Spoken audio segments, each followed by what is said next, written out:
La lengua española ha sido siempre muy considerada por el Comité Nobel y la Academia Sueca, y somos ya 10 los premios Nobel en nuestra común lengua, 5 americanos y 5 españoles. El más antiguo me parece que es español, que fue don José de Echegaray, poeta, mejor dicho, dramaturgo, polifacético, grandilocuente, solemne, muy del gusto de la época, que visto desde nuestra óptica de hoy, desde nuestra estética actual, probablemente no resistiría un muy hondo análisis. En todo caso, sí rompió el hielo. No lo llevó en solitario, lo llevó exequo con Federico Mistral, el gran poeta francés, el gran poeta provenzal. Y fue de los pocos casos en que el premio Nobel de Literatura se repartió. Me parece que ha sido solo en 2 o 3 ocasiones. Una de ellas, en todo caso, fue esta. Así como el premio Nobel de Medicina o de Física o de lo que fuere, casi siempre se da un equipo y son 4 o 5 los que lo reciben al mismo tiempo. También, si seguimos con los españoles, el segundo fue don Jacinto Benavente, que evidentemente llenó él solo con su obra 50 años del teatro español. También muy revisables los puntos de vista que sobre su literatura se hayan podido escribir, pero no cabe negar la evidencia de que durante más de medio siglo los teatros españoles giraban en torno al nombre de don Jacinto. Toda la burguesía española, que eran los que frecuentaban entonces el teatro, no olvidemos del contexto social de cada momento histórico, se veían un poco reflejados en los personajes no poco paradójicos de don Jacinto Benavente.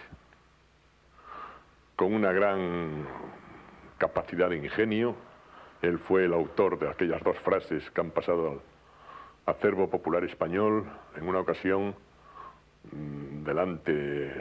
tropezando en la puerta del Café El Gato Negro, al lado del Teatro de la Comedia en Madrid, con una persona determinada, también escritor cuyo nombre no hace al caso, tenía fama de homosexual, sobre esto no opino, claro, Benavente, y su antagonista lo apartó con la mano diciendo: delante de mí no dejo pasar a un maricón. Y él se apartó, hizo una pequeña reverencia y dijo: pues yo sí. Con lo cual le devolvió la pelota muy bien de vuelta. Y durante la Segunda Guerra Mundial, en alta mar, un barco español fue detenido por un crucero inglés. Subió la dotación de presa a bordo, interrogaron a todos los viajeros.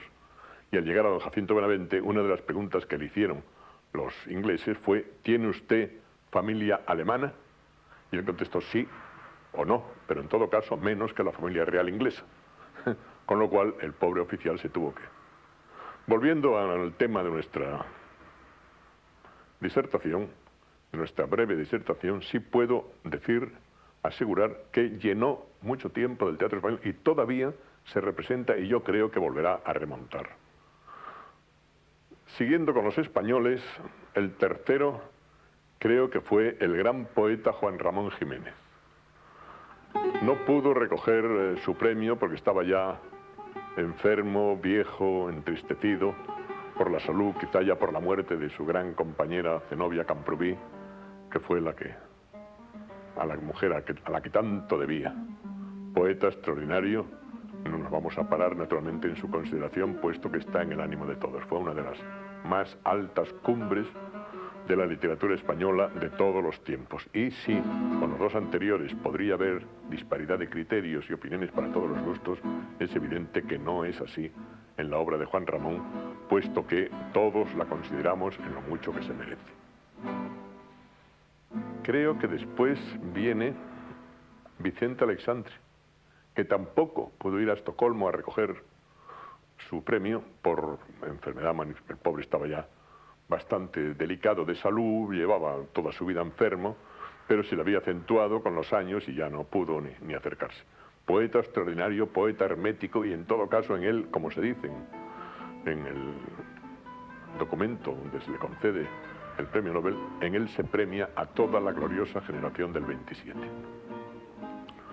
poeta en cierto sentido difícil, en cierto sentido hermético, pero abocado de lleno al cultivo de la más pura poesía, Vicente Aleixandre representa una alta cumbre en la literatura española y yo creo que fue muy sagaz la Academia Sueca al premiarlo. Después de de Vicente Aleixandre, vengo yo. Bueno, sobre mí y que hablen los demás. En los iberoamericanos hubo también un número igual de premiados, gozosamente 2 todavía vivos, y por orden cronológico creo que fueron primero Gabriela Mistral, la gran poetisa chilena, a quien tuve el honor de conocer siendo consulesa de su país, Chile, en Madrid.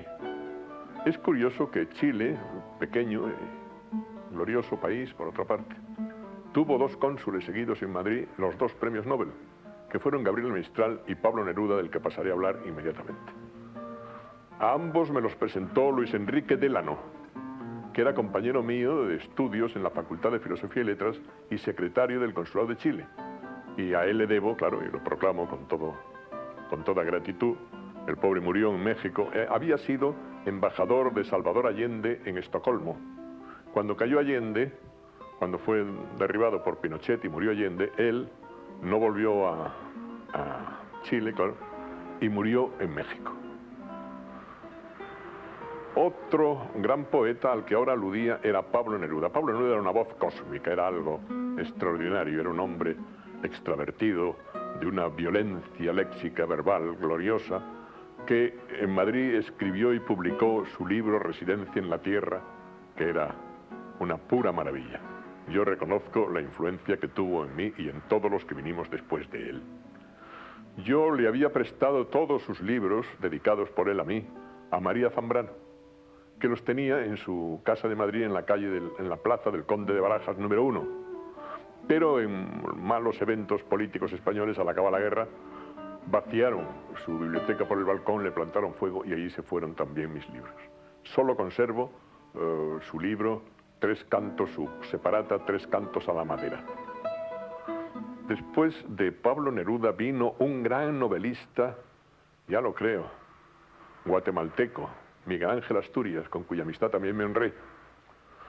Lo conocí en París, después lo llevé a vivir a Mallorca, le invité a casa y después él se alquiló con su mujer una casa por allí.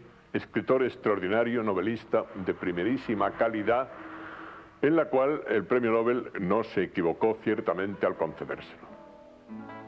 Es curioso observar que el chorro verbal de Miguel Ángel, en sus novelas reflejando el ambiente del trópico que lo vio vivir y que lo vio nacer, era, qué sé yo, pues absolutamente ejemplar y fue un aporte a la común literatura en lengua española, que en definitiva es una única literatura, porque lo que unifica no es la nacionalidad, como ustedes comprenderán, es la lengua, y la lengua tanto de ustedes como mía, como nuestra. También yo creo que el que le sucedió fue ya Gabo García Márquez.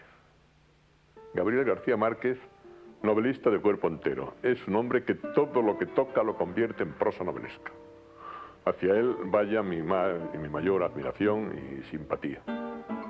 Gabriel García Márquez tiene una calidad, una hondura, una enjundia, una densidad literaria de primerísima calidad.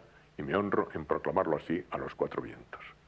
Y me parece que ya no queda más que el último, que fue Octavio Paz, que fue un triunfo de la lengua el que se lo diesen a Octavio Paz el año 1990, inmediatamente de habérmelo dado a mí en el 1989. Sin duda alguna se lo merece, bueno, esto no entra ni en tela de juicio, esto ni se discute siquiera, pero ha sido muy afortunado el que se lo diesen inmediatamente, porque fue el gran triunfo, no de él y mío, sino de la lengua común, porque no es frecuente y no se había dado jamás en los 90 años de historia del Nobel ya, el que a 2 escritores de la misma lengua española los premiasen en 2 años consecutivos. Hacia él, gozosamente vivo y con muchos años por delante, con quien coincidí en Estocolmo en el 90º del Premio Nobel, de la Fundación del Premio Nobel, vaya mi mejor y más amistoso recuerdo.